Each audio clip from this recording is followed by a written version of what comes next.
at the response to for everybody who stayed the course in this conversation. We will definitely be coming back, perhaps post G7, to look at what was happening there, and as we look forward to other international engagements on the calendar that we can add Africa's voice to. Okay, so I see a hand, and I will ask my colleagues to perhaps allow that we can get that through. Thank you very much, host Christine. Thank you to GPI. And a big shout out to Madam Obi. I've been following you for over a decade.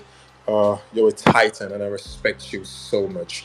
I've been able to, I had the opportunity to be with you in a space sometime with PricewaterhouseCoopers when I judged the blockchain event and you spoke fantastically. Thank you so much, Madam. But I have a very subtle rebuttal that leads to a question, in as much as you've said so many wonderful things that represent us as Black nation, Black Africa. I love Africa so much. And so I'm going to really water it down because I've learned so much from you again today, like I always do, even via your tweets. I miss all the hate that you get. You mentioned firstly about the Bretton Woods Agreement, and which I feel Africa wasn't even a part of that at all. We were completely shortchanged from that agreement. And after 1971, it completely became useless because I'm sure you're very aware of what President Nixon actually did. You know, he took off the dollar, he took the dollar off the gold standard, and let's fast forward to the G7 nations. You already know that this is just a centralized form of government.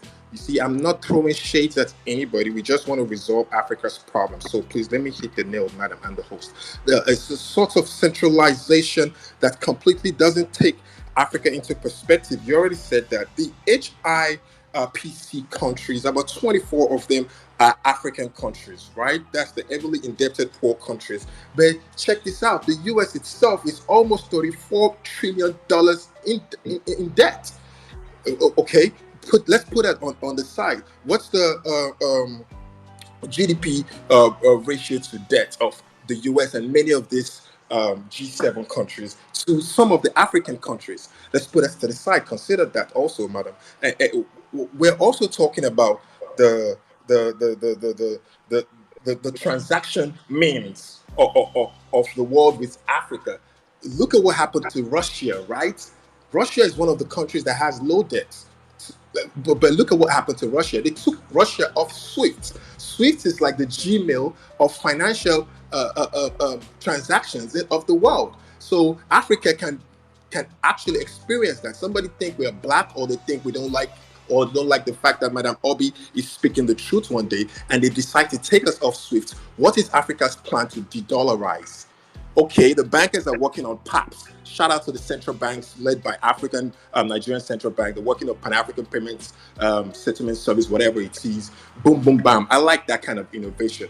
But what about decentralizing Africa completely? You spoke about technology, which is one of the reasons why I always love you when you speak. But what is Africa trying to do around blockchain? What is hard money to Africa? They print this money all the time, and we know, which is going to my question eventually, this money are being printed all the time. We know all of the dollars that exist in the United States of America, most of it, about 70%, if not more, was printed in 2020 in the existence of the world. And the Nigerian Naira is backed by the dollar that has almost 9% inflation. Shout out to the US. You know, and we are here. We have almost 17% inflation, which we obviously know that's about 26%. And you and I, and many people on the streets can't even quantify what we had in the bank 2009 to what we have in the bank 2022. So my question is, what is Africa trying to do about, for example, Bitcoin, which is on top of the food chain? Let's forget about the money go up technology. What are African leaders talking about? Is El Salvador just legalized that currency because of many reasons. You can see what IMF is trying to do to them. Why go to IMF? Why do you need to dip your hands into debt, liquidity pools? That is all about debt. You don't need such liquidity pool. You already know that the financial monetary system of the world right now is based on debt. Values don't even move immediately. It is settled much later. Visa, MasterCard, Swift is taking the transaction between you and I and the African woman or the Nigerian woman selling boli at the bus stop, or the farmer in Congo, or the fish seller at the bus stop in Botswana. When we want to do transaction, there's the Okay. second, third, fourth party, 2, 3, 5%. We say fix the money, fix the world. And I love the fact that you have a banner on your Twitter profile that says fix politics. And you know, politics is what we're talking here. Politics of the world, politics about money. How do we fix the money for Africa? How do we fix our own continent? That's my concern, ma'am. And that's my question. All right. Thanks for So, that. Christine, I think that, look, our participant in this conversation, he raises some very important points. I see the passion behind everything that he has said, and I welcome his thoughts. The matter of the lopsidedness of opportunity between Africa and the rest of the world, I've already spoken to it. And I think that it is not just about the rest of the world. I have spoken to the fact that we must fix our politics so that we would have the right quality of people who can negotiate with the rest of the world about systems that shut us out at the moment.